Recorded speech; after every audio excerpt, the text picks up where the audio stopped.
All right, looks like we are live. In this video, we are going to talk about the real reason you can't get started on Amazon. And if you have been doing this for a long time, this is also the reason why you're not able to take a day off.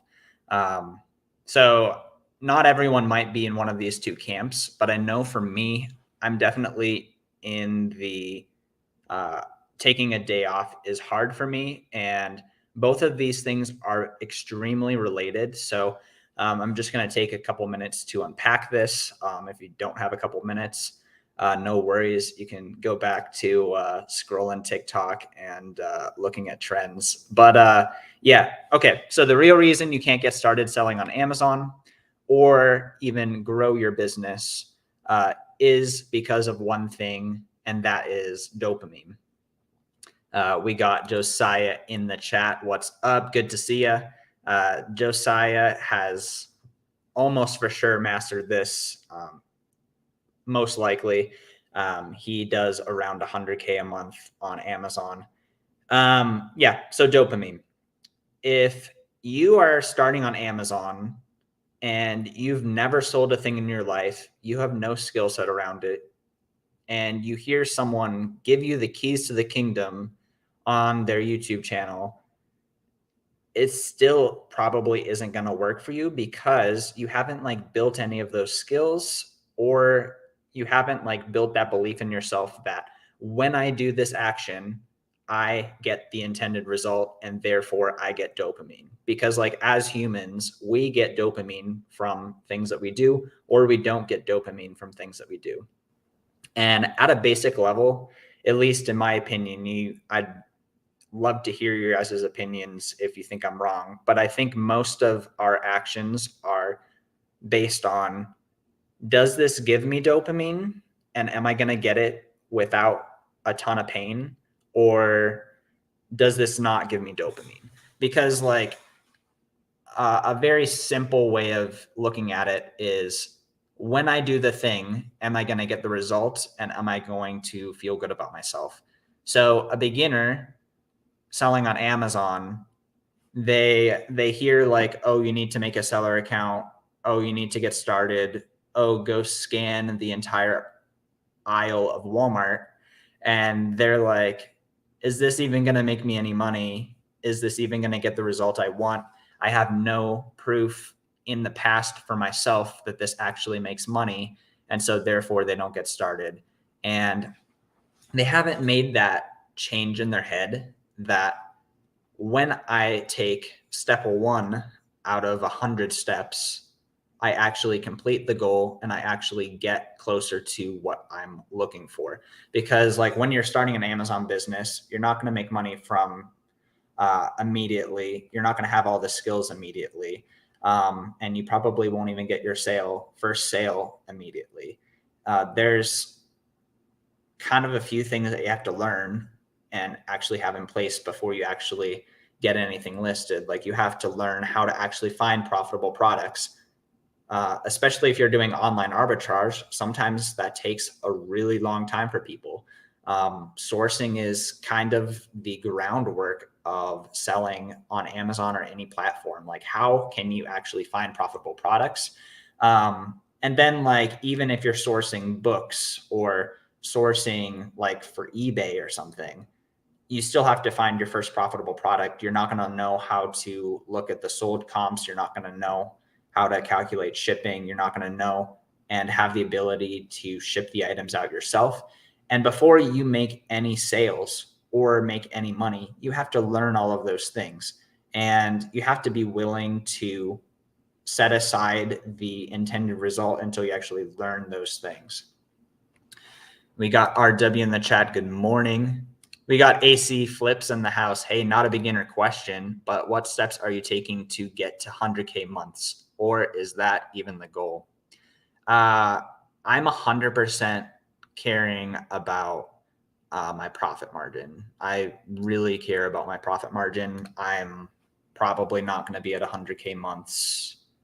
It's possible this year, but the steps that I'm taking are like, number one, I'm trying to get out of the mindset of I need to leverage credit in order to actually hit the goals that I'm trying to do. So I'm doing everything with cash, and doing around 50K months at the moment. And I'm just like trying to sleep better at night. And it's helped a lot not leveraging credit for me right now. So um, basically, the sales are going to grow as I keep reinvesting money back into the business. And also, I'm taking time to do some really high margin stuff like thrifting in order to put more money back into the business faster. Um, but like last year, I was just reinvesting everything back into the business and not paying myself. This year's a year where I'm wanting to pay myself. So it's not even really the goal. I'm making a solid amount of money off of the 50K with good margin. Um, so yeah, it's not really even the goal. It might be eventually, but not really. But let's go to the other side of it. So there's one camp of people who um, haven't gotten started selling on Amazon or are really having trouble at the very beginning of their business. And they haven't like made that connection in their head that when I take this step to learn how to list something on Inventory Lab or this new sourcing method or this thing that is probably step 1 out of 20 to get to the goal of actually making money, they haven't made that connection that gives them dopamine and that will actually be a worthwhile action for them, or they haven't made it strong enough. Um, and so like a lot of that does come from, okay, like, are you actually hanging out with, talking with, listening to people who are doing the thing that you want to do? And with that, you're going to grow in your belief in order to actually realize that learning to list on Inventory Lab or learning how to do this thing that's not going to give you money immediately actually will move the needle forward. And therefore, you believe in it enough and you're actually going to take that step in order to get to where you want to go. Seth giving us the dopamine we're here for. Good stuff. Appreciate you guys. Good to hang out with you guys. But let's talk about the other side of it, because I think the other side of it is really interesting too. Like, why can certain people, there are certain people like on this side, you say like, make an Amazon seller account and they're like doing it 3 months later. Like, it's the simplest, easiest little thing. Like, doesn't take that long, not that hard. And they just like won't do it. Like, you give them the keys to the kingdom, you tell them how to source, and they're not doing it. But then there's the other side of things where there are people who just like crank this out all the time, don't have a ton of balance. And I don't, honestly, I probably don't do the best job of this myself. And that's something that I'm actively working on. I'm trying to take more days off. Like, I feel like I often have been in this mindset since I started reselling. Like, I really have to double down, learn these skills, continue to build leverage in my business, like learning skills and like different ways of doing things. And like, in order to do that, I need to not take tons of days off, because I was getting way too much dopamine from the reselling business. And my wife is a counselor, like a psychologist. And one of the biggest predictors of burnout is not finding meaning in life besides your work or besides the thing that you were going to burn out in. Like, it's lopsided, it's too much. And so like, when things go south, you're not getting that dopamine that you think. And so you're like, I'll just change business models. Or I'll just do real estate. Like, we hear a lot of that in the Amazon seller community. And not to say that that's always burnout. Um, and sometimes there are greener pastures somewhere else, like for sure. Um, but some of the time that's just burnout and something hard happens in the business, and there's like the dopamine like balance isn't there. Like they're not getting enough dopamine in the business because there's too hard of a thing. And so they're like, it's just going to be easier to do this with real estate or with another business model. So why we can't take a day off is because like, is there actually meaning and balance in other things of our life?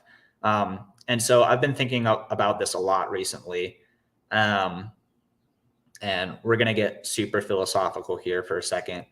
Um, but it's like we're trying to get an infinite amount of dopamine or meaning or purpose out of something that's not infinite.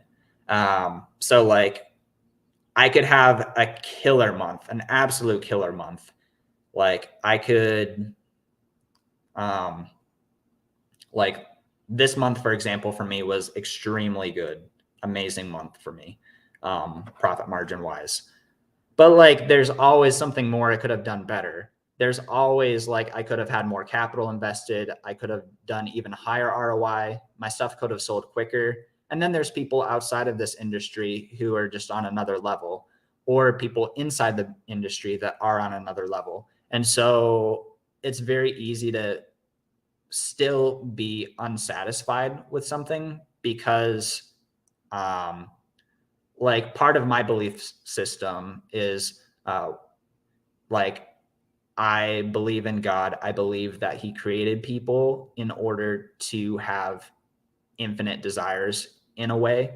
We're not going to go like super deep into that, but like if we have that infinite desire and we're trying to get it from a finite source, then that always sets us up for some kind of disappointment. Um, and so for me, thinking about like, okay, like how can we actually tap into a source that's actually gonna satisfy me has been really helpful. You can do that however way works for you. But like I would strongly like be looking out for that. Like how can you get your satisfaction, your happiness from something besides just Amazon? Like it's definitely a worthwhile thing to step back every once in a while and be like, all right, like I'm pounding away at this and like ultimately I want to be happy. So like how do I balance that? Um like I know Josiah, for example, like he has a family that he deeply cares about. Like he has kids and a wife and a family, and he finds a lot of meaning outside of Amazon. And so he doesn't take Amazon as seriously as I often do. Full transparency. Um, so like finding balance outside of the thing that you're trying to get good at is, for me, how I think I'm going to take it to the next level, because when those hard times come, it's going to be a lot easier to actually weather the storm and be like, okay, like I'm getting meaning from other things outside of Amazon, and I'm not hit and devastated as hard when the hard times do come. And I can actually take the time to get over that hurdle instead of just getting destroyed by it, because I'm not getting enough dopamine from it. So that's kind of all I wanted to share. Like people don't get started on Amazon because they don't think that the intended action that they're going to do is actually going to get them somewhere. But like, no, really it is. You need to make a seller account. You need to learn the several skills and actually put some time and effort into it. And like, it will pay off, but you can't just like spend 45 minutes on it and expect that you're going to get your first sale immediately. Cause there are things you need to set up. And if you can't do that, like it's probably just not going to work out for you. So yeah, good to hang out with you guys. I am probably just going to hop off here, but hope you guys have a great rest of your day and take care.